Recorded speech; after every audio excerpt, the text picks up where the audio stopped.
이제 우리 주일 오전에는 이제 요한복음 연속으로 이제 강해 설교를 하는데요. 45번째 시간입니다. 제자들의 발을 씻기시는 예수 그리스도. 제자들의 발을 씻기시는 예수 그리스도라는 제목으로 우리 하나님 말씀 나누겠습니다.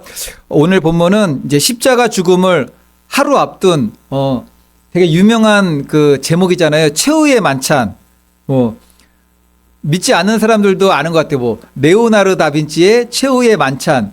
그 그림 보면은 식탁에 예수님 앉아 계시고 제자들 옆에 쫙 있는데 그 당시에는 식탁 문화 아니었대요. 식탁에 안 앉고 그냥 바닥에다가 놓든지 그렇게 했었는데 어쨌든 그림은 그렇습니다.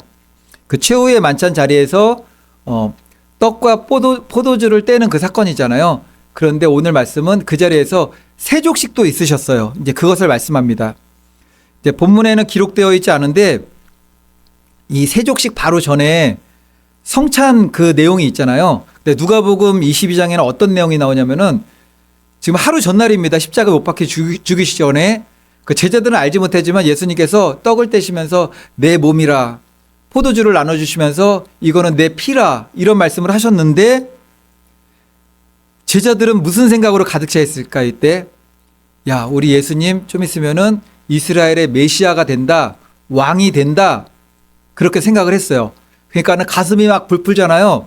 부푸니까 무슨 얘기를 할까요? 우리가 잘 알고 있는 얘기. 누가 예수님 우편에 앉을 것인가? 누가 예수님 좌편에 앉을 것인가? 누가 큰 자인가? 막 논쟁이 벌어졌어요. 이 자리에서. 누가 메시아 왕국에서 국무총리가 될 것인가? 장관이 될 것인가? 예수님이 이스라엘 왕이 오를 것에 막 기대가 한참 부풀었습니다. 이런 논쟁이 있을 때 예수님께서 하신 것이 무엇이냐면은 세족식 하신 거예요, 그때. 그러니까 제자들은 깜짝 놀랐겠죠. 서로 위에 앉으려고 그러는데 예수님께서 세족식 발을 씻기시니까는 깜짝 놀랐습니다. 이런 제자들의 어처구니 없는 행동, 논쟁하고 연결해가지고 세속식의 의미도 우리가 찾아볼 수가 있습니다. 예수님께서 제자들의 발을 씻기시는 세족식을 하면서 주시는 너무나 귀한 교훈이 뭐냐면은 너희 중에 큰 자는 너희를 섬기는 자가 되어야 하리라요. 그리고 정말 중요한 것은 예수 그리스도께서 모욕시켜 주시고 발을 씻겨 주시는 그런 내용이 나오잖아요. 예수 그리스도께 씻김 받는 자가 되어야 한다라는 겁니다. 이게 회개고 이게 죄사함이잖아요. 오늘 주님께서 제자들에게 베푸신 이 세족식 사건을 통해서 제자의 길을 가는 우리들이 갖출 겸손과 섬김이에요. 이거 겸손과 섬김. 다른 의미로도 우리가 이것을 이해할 수 있고 깨달을 수 있겠지만 가장 여기서 우리가 붙들어줄 수 있는 것 겸손과 섬김 이거 십자가의 도입니다. 복음만 전하는 것이 아니라 복음을 전하는 우리들에게는 하나님의 자녀로 살아가는 우리들에게는 반드시 겸손 섬김이 있지 아니하면은 복음이 전파되기가 힘들다라는 거죠. 1절 말씀 다 같이 한번 읽어보겠습니다. 6월절 전에 시작. 6월절 전에 예수께서 자기가 세상을 떠나 아버지께로 돌아가실 때가 이른 줄 아시고 세상에 있는 자기 사람들을 사랑하시되 끝까지 사랑하시니라. 아멘. 이 말씀은 하나님의 자녀인 성도들인 우리들에게도 그대로 적용되는 말씀입니다. 6월절 전에 예수님께서 십자가에 죽으시기 하루 전날이에요. 하룻밤 전날. 죽음을 하루 앞둔 시점입니다. 예수님께서는 세상을 떠나 아버지께로 돌아갈 때가 이른 줄 아셨대요.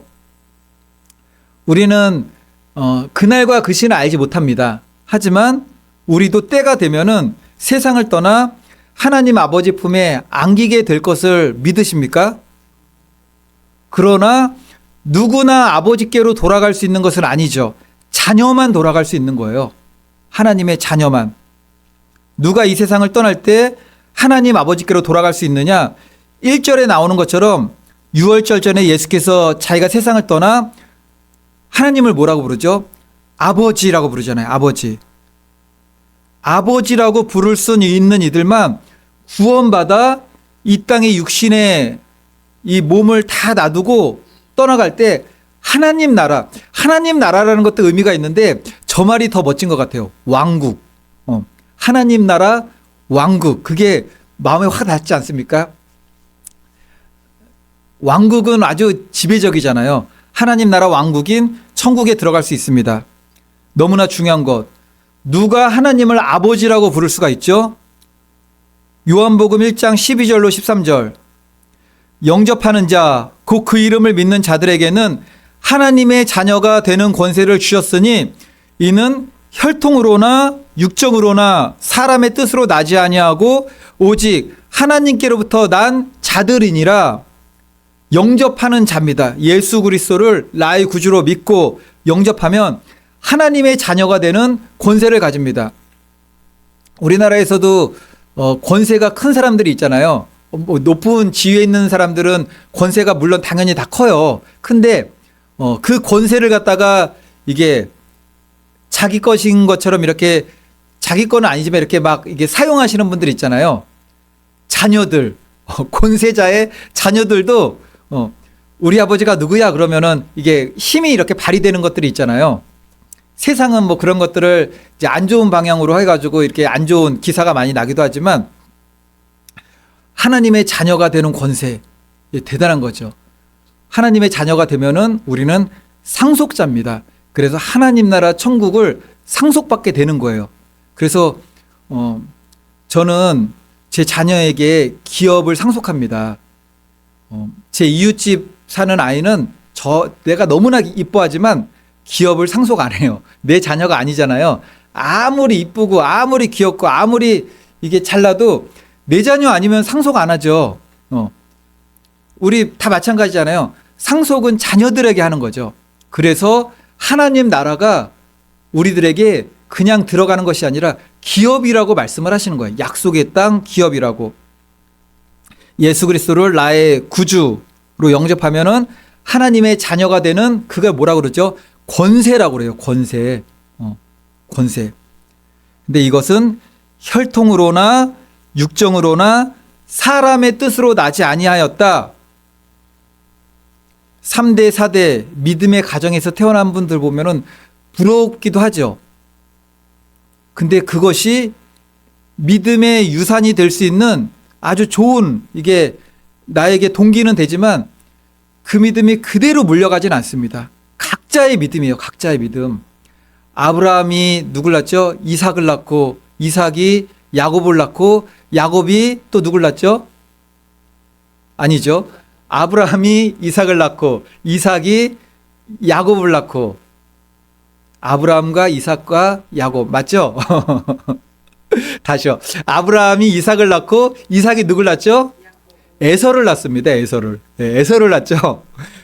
아브라함 할아버지, 이삭 아버지 대단해요. 사라 할머니, 리브가 어머니 대단하잖아요. 근데도 에서 같은 자녀도 태어난다는 거죠.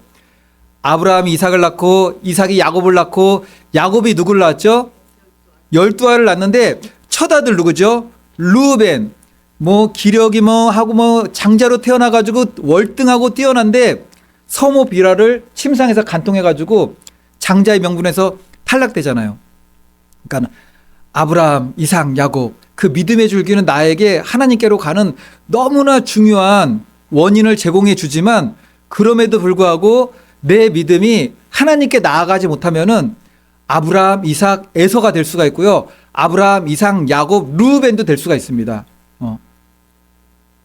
내 믿음이 3대 4제 믿음의 가정도 있고 내 가정에 순교자들도 있는데 그 이후의 믿음 보면은 어떻게 저런 믿음의 조상들을 두고서 어떻게 저렇게 길을 가지라고 생각되는 분들도 사실 많아요. 보면은 목회자의 가정에서 태어난 자녀들, 부모님이 장로, 권사, 이것이 나의 신앙이 줄기가 될 수는 있지만 그 줄기가 아름다운 열매를 맺는 거는 보장을 못하는 거예요.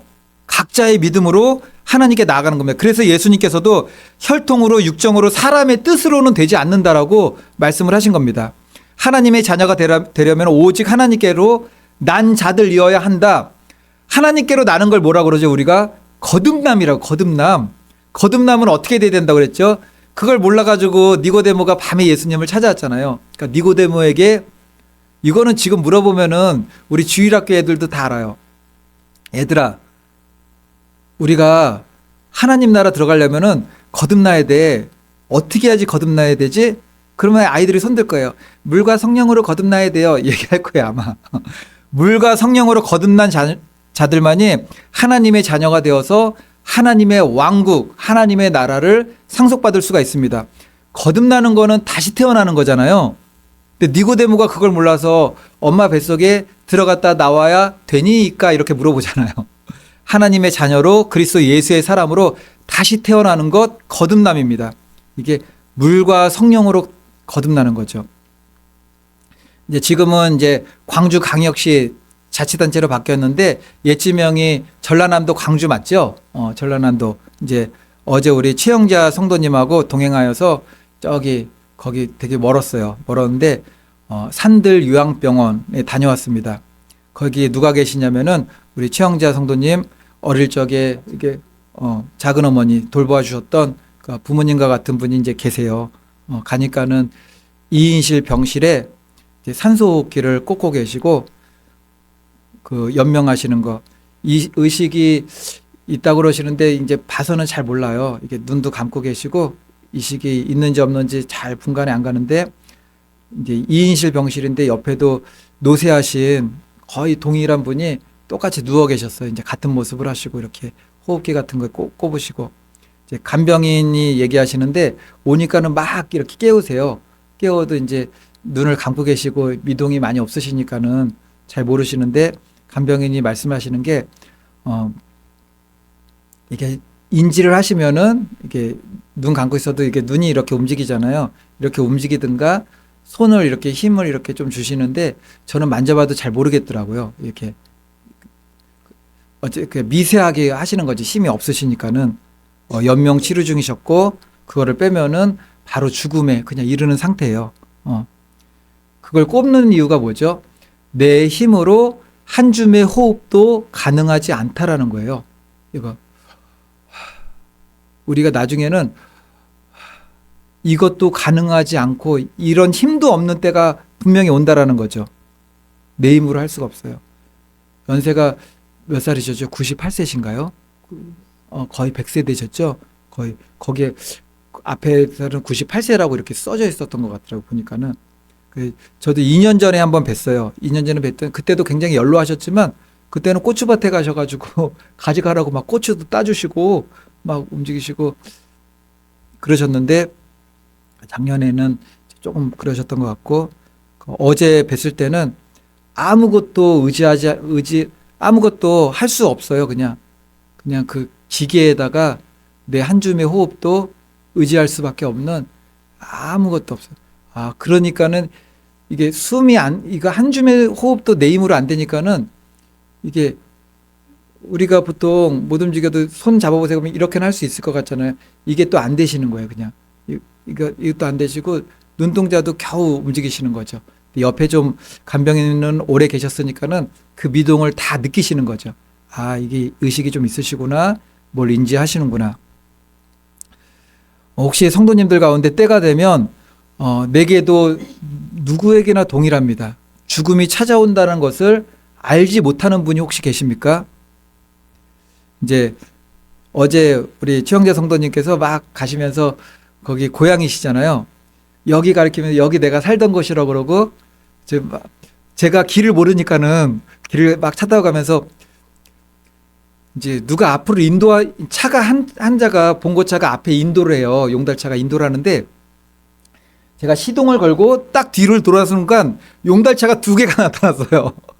2개가 나타나가지고 같이 출발하니까는 이 차를 쫓아가야 되는지 이 차를 쫓아가야 되는지 모르겠는 거예요. 그래서 한 차는 갈림길에서 왼쪽으로 가고 한 차는 오른쪽으로 갔어요. 그래서 순간적으로 이거 차를 자세히 봤어야 되는데 번호판도 안 봐가지고 용달차가 똑같은 게 2대가 지나가네. 어느 걸 따라가야 되느냐. 그래서 뭐 뒤에 물건이 실려 있다고 그래서 그 차를 막 따라서 갔어요. 가다 보니까는 저는 내심 속으로 아까 그 용달차를 따라갔어야 되는 거 아니야? 이거 잘못된 용달차 따라가는 거 아니야? 가는데 우리 최영재 어머니께서 길을 아신대요. 아시면서 내가 예전에 여기서부터 저까지 막 걸어 다니셨고 막 말씀을 하시는 거예요. 말씀을 하시는데 되게 생생하게 말씀을 하세요. 어제 일처럼 말씀하세요. 근데 그게 어제 일이 아니에요. 60년 전에 있었던 일이에요. 60년 전에 막 다셨던 일인데 어제 일처럼 내가 여기서부터 여기서 다니시고 우리 집은 여기 있고 막 다 설명을 하세요. 근데 제가 가만히 생각해 보니까는 이게 서울에서 한참 사시고 그러니까는 어릴 적에 학생 때 아가씨 때 그때 말씀하시는 거죠. 그러니까는 이게 최소 60년은 됐던 시간이었던 거예요. 근데 어제 일처럼 막 말씀하세요. 그러니까 60년의 세월이 하루처럼 지나가 버린 거예요, 그냥.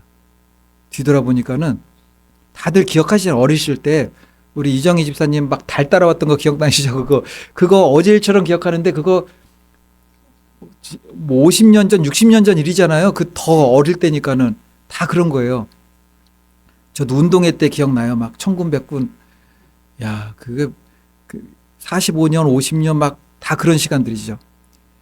어제 이제 저는 이제 노세할 때만 봤으니까는 항상 젊으셨을 것만 같았던 그 엄마 같은 작은 어머니께서 거의 이제 100세를 바라보는 노인이 되셔서 요양병원에 침상에 그 의지한 채 하루하루 힘겹게 연명하시는 거죠, 연명.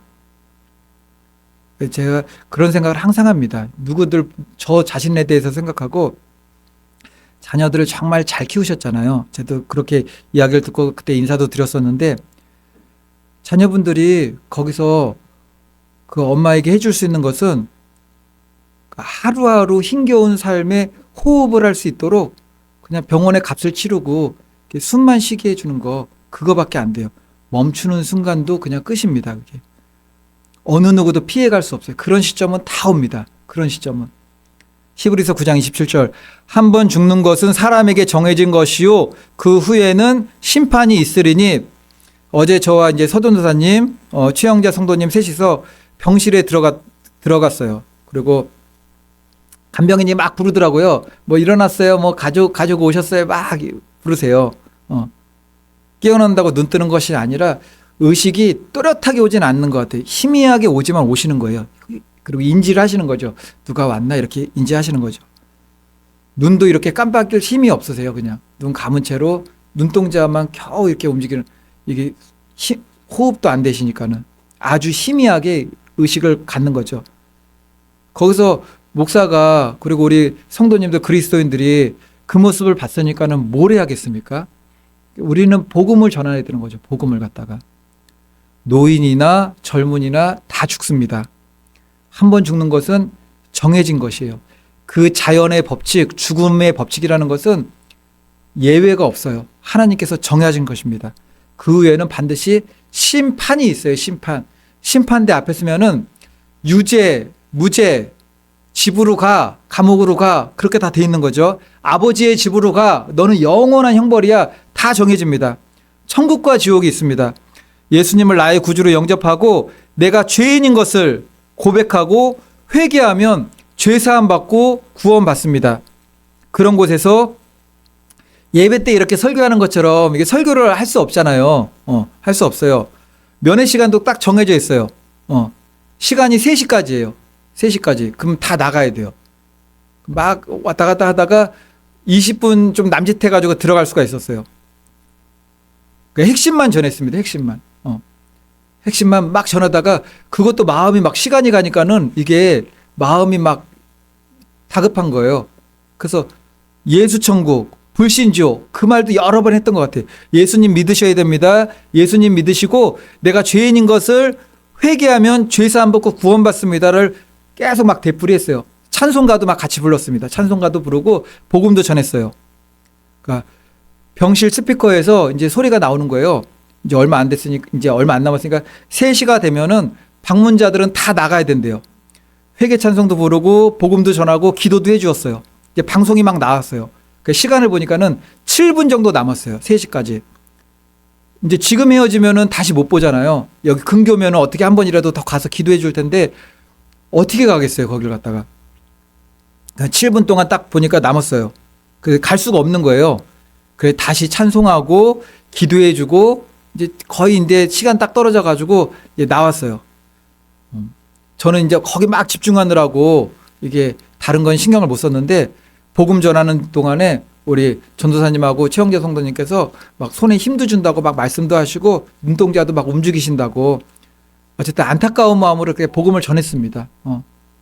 아멘. 그러면 얼마나 좋을까요? 그 목소리도 낼 수가 없는 상황인 거예요. 믿으시면 깜빡해 보세요 라고 했는데 그 힘도 안 되세요. 그냥 움직이시고 요동은 아주 미세하게 있는데 어떤 뜻인지 우리는 알 수가 없어요. 그걸 갖다가 어쨌든 복음을 전할 동안에 막 움직이시고 막 그러셨어요. 움직이셨는데 그만큼 노쇠하신 거죠. 이제 나온 다음에 제가 더 안타까웠던 게 뭐냐면은 그렇게 나와서 1층 로비에서 이제 차로 가야 되잖아요. 차로 타고 이제 집에 가야 돼. 1층 로비로 내려왔어요. 제가 처음에 들어갈 때 손을 씻으려고 1층 화장실에를 갔었거든요. 1층 화장실에 갔는데 화장실 입구 바로 옆에 이제 로비가 커요. 크니까는 이런 로비 의자들이 막 있잖아요. 화장실 옆에 로비 의자들이 쭉 있었고 거기서 요양병원 환자복을 입은 할머니가 자리에 앉아 계셨고요. 할머니 말고 여러 할머니 다 앉아 계셨어요. 앉아 계시고 요양 그 옷 입으신 할아버지가 이거 뭐죠? 보행기에 의지한 채 할머니하고 막 얘기 나누세요. 얘기 나누는데 두 분이서 좀 싸우고 계셨어요. 목소리가 좀 낮아가지고 싸우고 계시는데 지나가면서 그 짧은 시간인데 두 분이서 아는 분이 아니에요. 보니까는. 왜냐하면 싸우실 때 여기 처음 오신 분이 뭐 어쩌고저쩌고 막 그렇게 싸우시더라고 보니까는. 뭐가 시비가 감정이 붙으셨나 봐요. 그리고 저는 갔다가 이제 나와서 올라갈 때 화장실 들어갈 때도 싸우고 계셨고요. 나올 때도 싸우고 계셨어요. 이제 병실 신방 끝나고 10분 넘게 흘렀잖아요. 다시 내려와서 마지막으로 다시 화장실 갔다 가려고 화장실 갔는데 또 계속 싸우고 계시더라고 보니까는. 싸우고 계셨는데 화장실에서 나오는데 할머니는 얼굴이 완전 굳으셔가지고 말을 안 하시더라고요. 그 기싸움에서 할아버지가 이기신 것 같아요. 할아버지 뭐라고 계속 막 그러세요. 막 그러시는데, 제가 그걸 보면서 이제 요양병원에 오셨는데, 요양병원에 거동이 안 되니까 보행기를 밀고 다니시는 거 아니겠습니까? 요양병원 오셔가지고. 육체가 참 힘든 상태일 텐데, 무슨 일 때문인지 두 분이 마음이 상하셔가지고, 이제 막 다투시는 거예요. 그냥 그렇게 인생 끝나는 거예요, 그분들은. 예수님 안 믿으시면은 인생을 그렇게 끝나는 거죠. 너무 허무하게 그냥. 젊으셨을 때는 어떤 삶을 살았는지 모르겠어요. 아주 대단한 인생일 수도 있고, 그렇지 않은 인생, 평범한 인생일 수도 있지만, 어떤 인생을 살았던지 간에 그 시절은 다 온다는 거죠. 그리고 마지막은, 이거는 그렇게 되면은 참 이거는 힘드시다, 정말. 이게 너무 이게 초라하지 않은가, 인생이. 요양병원에 와가지고 서로 모르시는 분들끼리 그냥 마지막을 좀 준비하면서 사시면 좋을 텐데, 뭐 때문에 화장실 앞에서 그것도 계속 싸우시고. 우리가 반드시 기억해야 되는 것은 뭐냐면은 누구에게나 언제든지 죽음이 찾아온다라는 거죠. 내 몸이 병들거나 노쇠하여 죽음을 맞이할 수도 있고요. 어떤 불의한 사고로 인해서 급하게 죽음을 맞이할 수도 있습니다. 그래서 우리는 언제일지 모르는 죽음을 준비하면서 항상 살아가야 된다라는 거죠. 항상.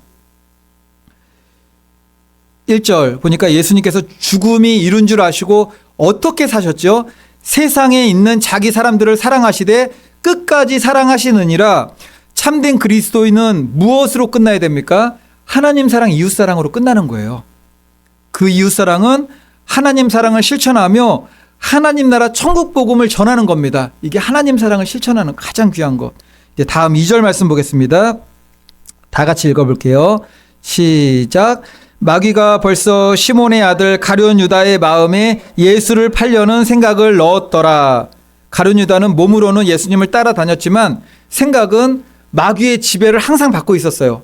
죽는 그날까지 마귀가 주는 생각에서 벗어나지 못하고 그 생각에 묶여 있다가 결국 예수님을 부인하고 아주 너무나 그 안타까운 그냥 결말을 맞게 되었죠. 제자라는 이름도 상관없는 자가 되었습니다. 예수님께서 베푸신 기적 가룟 유다는 안 봤을까요? 베드로, 야고보, 요한 12제자 모두 가룟 유다까지 예수님께서 3년 반 공생의 기간 동안에 베푸셨던 병자 치유하시고 오병이어 사건, 죽은 자를 살리셨던 것 다 봤습니다. 그런 간증도 상관없는 사람이 되었다라는 거죠. 가룟 유다가 왜 그렇게 되었습니까? 예수님을 따라다녔지만 마귀가 주는 생각에 지배당했어요. 가룟 유다는 돈에 약했던 것 같아요. 마귀가 돈에 대한 생각을 줬죠. 돈꾀도 한창 훔쳐가는 강도짓을 했고 돈을 사랑했고 자기 유익만을 구했습니다. 예수님을 은 30에 팔아넘겼죠. 혹 나 자신도 가룟 유다처럼 마귀가 넣어주는 생각에 지배를 받지 않고 있는가, 지배를 받는 것은 아닌가 늘 점검해야 됩니다. 왜냐하면 가룟 유다도 제자였잖아요. 예수님을 따라다녔다는 거죠. 우리도 제자의 모습으로, 성도의 모습으로 믿음 생활합니다. 그렇지만 가룟 유다가 그랬던 것처럼 우리도 마귀의 생각에 사로잡히면서도 제자의 모습은 겉모양을 가질 수 있다라는 거죠. 이제 4절과 5절은 예수님께서 제자들의 발을 씻기시는 세족식 사건입니다. 당시 문화에서 발을 씻기는 것은 주인이나 손님의 발을 씻기는 것은 종들이 했는데, 종들도 그냥 종이 아니라 가장 낮은 종 있잖아요. 가장 낮은 종. 우리도 뭐 그런 게 있잖아요. 어디 가면은 이게 무슨 일을 이제 좀 낮은 계급의 사람들이 하는데 그 중에서도 가장 낮은 사람의 서열들이 위계 질서가 있어서 하는 것들이 있잖아요. 근데 종들이 그랬대요. 종들이 여기서 발 씻기는 거는 가장 종 중에서도 낮은 자의 종. 그런데 그리스도이시고 주님이시고 제자들의 선생이신 예수님께서 가장 낮은 자의 종의 모습으로 발을 씻기시는 거죠. 근데 이때 무슨 일이 있었습니까? 바로 앞에 네가 크냐 내가 크냐, 우리 예수님이 이스라엘의 메시아가 될 텐데 누가 크냐 막 싸움하고 있는데 예수님께서 종의 모습으로 발을 씻기시니까 얼마나 깜짝 놀라겠습니까? 베드로도 그래도 막 하지 마십시오. 예수님이 왜 발을 씻기십니까? 뭐 막 안 된다고 막 그랬던 거죠. 근데 예수님께서 친히 본을 보여주셨다라고 성경을 말씀해요. 본을 보여주셨다. 내가 행한 것처럼 너희도 행해야 되고, 내가 갔던 이 겸손과 섬김의 십자가의 도를 너희들도 실천해야 된다라는 겁니다. 이제 4절에서 겉옷을 벗고 있잖아요. 벗고 할 때 1차적의 의미는 문자 그대로 겉옷을 벗는 거예요. 근데 이제 헬라어 말에 또 여러 가지 뜻이 있잖아요. 근데 겉옷을 벗고 할 때는 보통 지금 사용된, 여기서는 우리가 벗고라고 해석을 했지만 여기에 사용된 헬라어를 보통 사용하지는 않는데요. 그냥 옷을 벗을 때 사용하는 헬라어 단어가 따로 있는데 지금 사용된 단어는 벗고라는 단어도 있지만 여기서는 어떤 단어냐면은 여기에 쓰인 헬라어의 단어는 포기하다라는 의미가 더 강한 단어예요. 벗고라는 의미도 있지만 여기서는 일반적으로 벗고라는 이 단어를 쓰는 건 적절치 않고 무엇을 포기할 때 그 단어를 쓰는데 겉옷을 벗고 할 때 포기하다라는 의미가 강한 이 헬라어 단어를 사용했다라는 거죠. 무슨 의미가 있겠습니까? 섬김과 겸손은 십자가의 도인데 포기하는 거죠. 무엇을 포기하죠? 내 자아를 포기하는 거예요. 내 자아. 내 자아가 포기되지 않으면은 겸손해질 수 없고 종이 될 수 없고 섬길 수 없다라는 겁니다. 나의 악한 자아가 십자가에서 처리되는 거, 내 자아를 포기하는 거죠. 이게 참된 겸손과 섬김의 길을 갈 수 있는 제자도라는 거죠. 이것이. 이제 다음 6절로 10절은 예수님께서 이제 베드로의 발을 씻기실 때 막 일어나는 장면이에요. 예수님께서 베드로의 발을 씻기시려고 하니까는 베드로가 강하게 거부했죠. 베드로는 예수님께서 발을 씻기시는 의미는 아직은 잘 몰라요. 그냥 예수님께서 시키신다고 하니까는 왜 그러세요? 왜 그러세요? 이거는 종이 하는 건데 왜 저한테 그러세요? 막 그랬던 거죠. 그러나 너무나 중요한 말씀이에요. 8절 말씀 한번 보겠습니다. 8절. 베드로가 이르되, 다 같이 한번 읽어보겠습니다. 시작.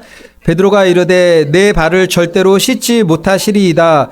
예수께서 대답하시되 내가 너를 씻어주지 아니하면 내가 나와 상관이 없느니라. 이 말씀에 담긴 복음이 무엇입니까? 내가 너를 씻어주지 아니하면은 나와 상관이 없다. 자기 백성을 죄에서 구원하시기 위해서 십자가에서 죽기까지 섬기신 그 예수님의 십자가의 복음, 대속의 은혜를 씻어주지 않으면, 거부하면은, 배척하면은 나와 상관이 없다. 하나님과 상관이 없다. 하나님의 자녀하고는 상관이 없다라는 거예요. 이거는 아주 중요한 메시지입니다. 예수님께로부터 씻김받지 않는 자는 하나님과 상관이 없는 겁니다. 물론 이때는 베드로가 복음을 모른 거죠. 복음을 모르고 예수님께서 왜 이거를 시켜주시는지 그런 의미를 몰랐기 때문에 주님 절 시켜주지 마십시오 그랬던 겁니다. 베드로가 또 뭐라고 말하냐면 9절 보니까는 시몬 베드로가 이르되 나와 상관이 없다 그러니까는 나 예수님하고 상관이 있어야 되는데 주여 내 발뿐 아니라 손과 머리도 씻어 주옵소서, 온몸을 깨끗이 씻어 주옵소서. 그랬더니 예수님께서 또 베드로에게 뭐라고 말씀하시냐면은 너는 온몸을 씻을 필요까지는 없어. 발만 씻기면 돼. 그 말씀이 10절입니다. 예수께서 이르시되 이미 모욕한 자는 발밖에 씻을 필요가 없느니라. 온몸이 깨끗하니라. 너희가 깨끗하나 다는 아니니라 하시니.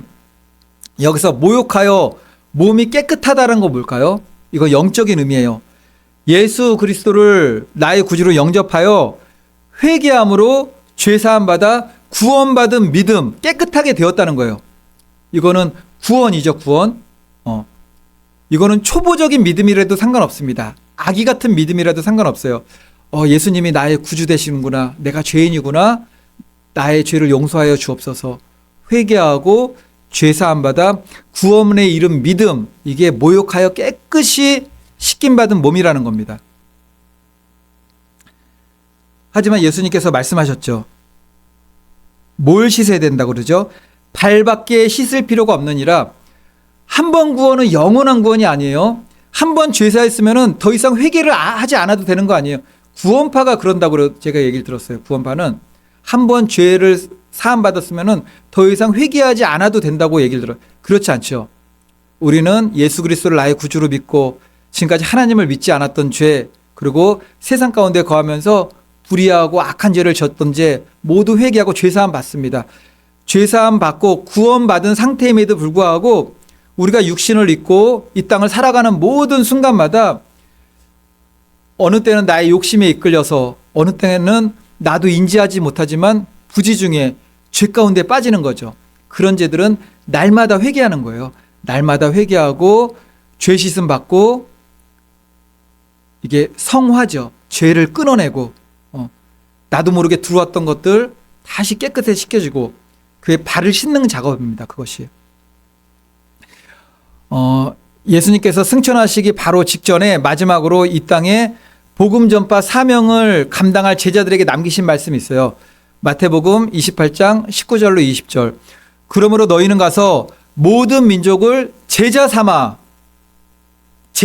가장 먼저 하라고 한 게 뭔지 아십니까? 아버지와 아들과 성령의 이름으로 세례를 베풀고, 이게 영어 성경이나 원문을 보면 침례라고 나와 있어요. 그래서 이제 저희 교회에서는 침례를 행하기도 하는데, 침례가 물속에 들어오기 어려우신 분들은 이건 약식세라고 하면 그 세례도 가능하죠. 이거는 의미를 담고 있으니까는. 그러나 이제 물속에 침례 받는 것이 더 은혜롭고 성경적이라고 저는 이제 생각을 하고 이제 그렇게 하고 있는데, 세례가 무엇인지 아십니까? 세례는 구원받은 증거 아니에요. 세례 받았다고 이게 나는 구원받았다, 구원받은 증거는 아닙니다. 하지만 세례 받은 것은 내가 예수 그리스도를 나의 구주로 영접하였습니다. 내가 죄인인 것을 고백하고 죄사함 받고 구원받았습니다. 내가 하나님께 대하여서, 내가 또한 세상에 대하여서 내가 그리스도인 하나님의 자녀인 것을 선포하는 고백이에요. 이거는. 그래서 세례는 내가 하나님의 자녀인 것을 선포하는, 외치는 고백입니다. 그 세례를 명하신 이유예요. 그래서 세례 교인이 되는 것은 중요합니다. 왜냐하면 이것도 믿음이 있어야 되는 거거든요. 물론 분위기에 이끌려가지고 군대 가면은 뭐 이렇게, 저는 군대에서 세례 받고 그런 거는 못 봤어요. 저는 그런 걸 안 했기 때문에 못 봤는데, 뭐 어디 가면은 세례 받을 때 막 이렇게 하신다고 그러더라고요. 그리고 재미있는 표현으로 뭐 세례 받을 사람이 너무 많으면 막 호수 가지고 막 이렇게 뿌린다고, 그렇게까지는 안 하시겠죠. 안 하시겠지만 이렇게 막 세례를 주는데, 나 예수님의 자녀입니다. 그리스도입니다. 선포하는 거예요. 이게 세례예요. 그래서 교회 이제 처음에 불신자로 있다가 교회에 오시게 되고 믿음이 들어와서 예수님이 나의 구주시구나. 그 믿음이 있으면은 세례를 받는 것이 성경적인 겁니다. 그리고 저희가 이제 한 달에 한 번씩 성찬을 합니다. 성찬을 하는데 꼭 세례를 받아야만 성찬에 참여해야 된다. 그건 아니지만 그 고백이 있어야만 성찬의 바른 의미에 참석할 수 있기 때문에 성경에도 써 있어요. 믿음의 바른 고백이 없이 도리어 죄를 짓게 되는 결과가 난대요. 예수 그리스도를 구주로 영접하지도 않고 믿지도 않는데 이게 분위기 때문에 예수님의 몸을 상징하는 떡과 피를 상징하는 포도주를 하게 되면 범하는 죄를 범한다. 그래서 저는 세례가 아직 받지 아니하시는 분은 성찬에 참여하지 않는 걸로 저희 교회는 이제 그렇게 합니다. 어쨌든 그러므로 예수 그리스도를 나의 구주로 영접하였다는 믿음의 선포는 세례인 거죠. 세례. 근데 너무나 예수님께서 무서운 말씀을 하셨어요. 11절 보니까는 이는 자기를 팔 자가 누구인지 아심이라. 그러므로 다는 깨끗하지 아니하다 하시니라. 제자이고 같은 믿음의 무리 가운데 같은 걸 가는 것 같지만 다는 깨끗하지 않대요. 이 중에서 다는 모욕하지 않은 자가 있다는 거죠. 죄사함 받고 하나님의 자녀가 되지 않은 무리들도 교회 안에 있을 수 있다. 그들 가운데서도 제자라고 불리우는 사람들이 있다라는 것은 목회자들 뿐만 아니라 성도들도 그 누구도 자신의 믿음은 반드시 점검해 봐야 된다라는 겁니다. 말씀의 결론입니다. 예수님께서 친히 본을 보여주셨죠. 친히. 높아지겠다고 우리 예수님이 메시아가 되면은 우편 좌편에 앉겠다고 하는 제자들 앞에서 바로 제자들의 발을 씻기셨어요. 종 중에서도 가장 낮고 천한종의 모습으로 발을 씻기셨죠. 겸손의 모범이 되기도 하고 또한 씻기시는 거는 회개가 얼마나 중요한지 하나님 나라 들어가는 것이 회개 없이는 될 수가 없는 거죠. 내가 죄인인 것을 정말 깨닫고 고백하는 날마다 성화되는 겁니다. 그래서 날마다 성화되는 바라기는 저와 성도님들 모두 십자가의 도는 여러 가지로 설명할 수 있지만 오늘 예수님께서 보여주신 것은 겸손과 섬김의 도를 행하는 것이 이 또한 십자가의 도이고 나를 십자가에 못 박아 죽어지지 않는 자들은 절대로 겸손할 수 없고 누굴 섬길 수도 없다. 제자의 이름을 가졌어도 제자 아닌 자들이 있는 것이고 교회 무리에 속해 있어도 구원받지 않은 가룟유다와 같은 사람들도 있는 것이다. 가룟유다는 3년 반 동안 예수님을 따라다녔지만 마귀가 생각 속에 집어넣은 악한 생각의 지배를 받고 결국 예수님의 제자의 길에서 이탈되었다라는 거죠. 이런 것을 우리가 잘 교훈 삼아서 끝까지 믿음 붙들고 승리하는 저와 성도님들 되시기를 예수님의 이름으로 축원을 드리겠습니다. 우리 찬송가 216장 찬송 부르시고 우리 1절, 2절 찬송 부르시고 3절, 4절 간주하는 동안에 오늘 말씀 기억하면서 우리도 예수님처럼 정말 이 땅에서 지극히 낮은 자의 모습으로 섬기고 겸손히 복음을 전하는 믿음의 길을 가게 하시고 이 땅에서 낮은 자들은 하나님 나라에서 무엇보다 하나님께서 크게 높여주시고 영광 안에 참여하게 하시는 거죠. 그걸 아시고 제자의 길을 바르게 가는 믿음 되게 해달라고 기도하겠습니다. 1절, 2절 부르겠습니다.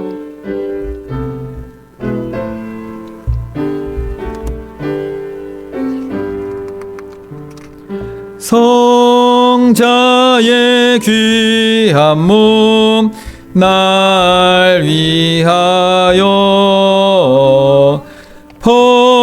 버리신 그 사람 고마워라.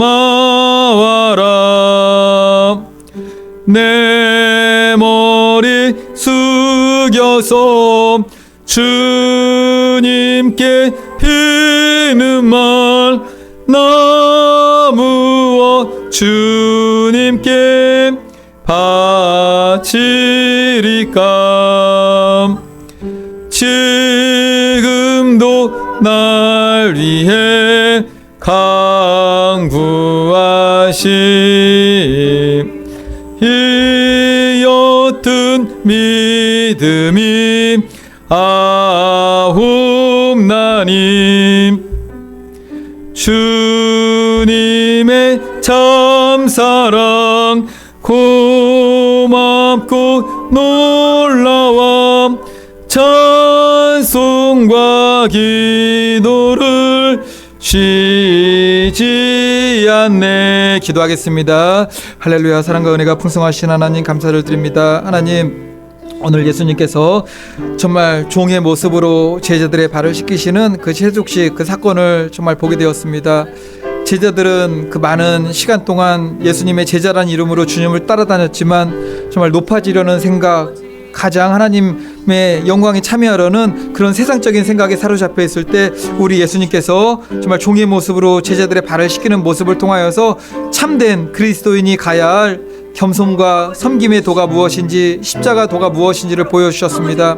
그리고 우리가 다 모욕한 자입니다. 예수 그리스도를 나의 구주로 믿고 회개하고 죄사함 받아 구원받은 자이지만 우리 예수님께서 발을 계속 씻어야 된다고 말씀하셨습니다. 우리가 아는 가운데 알지 못하는 가운데 또한 부지 중에 하나님 앞에 또한 형제와 이웃 가운데 죄짓고 실수하고 연약한 모습에 빠질 때가 있습니다. 하나님, 그것들 우리 성령님 통해서 깨닫게 하시고 회개하게 하시고 그런 시간이 있었다면 더욱 믿음이 자랄 수 있는 기회들로 가질 수 있도록 아버지 역사하시고 인도하여 주시옵소서. 하나님, 가룟 유다가 3년 반 동안 예수님의 제자의 이름으로 따라다녔지만 결국 예수님을 배도하고 부인하며 팔아넘기는 그런 자리에 서게 되었습니다. 하나님, 우리도 가룟 유다처럼 될 수가 있습니다. 날마다 물과 성령으로 거듭나서 정말 하나님 나라 들어가는 참 제자, 참 그리스도인, 참된 성도의 믿음으로 날마다 거듭나게 하셔서 참된 제자로서 주님 가신 그 길을 가며 복음을 전파하고 하나님 사랑, 이웃 사랑을 실천하며 정말 구원에 이르는 참된 믿음의 길 갈 수 있도록 아버지 역사해 주시고 우리 오직 예수교회 성도님들 믿음 가운데 주님 함께 하시고 은혜 베풀어 주옵소서. 예수 그리스도의 이름으로 감사드리며 기도드리옵나이다.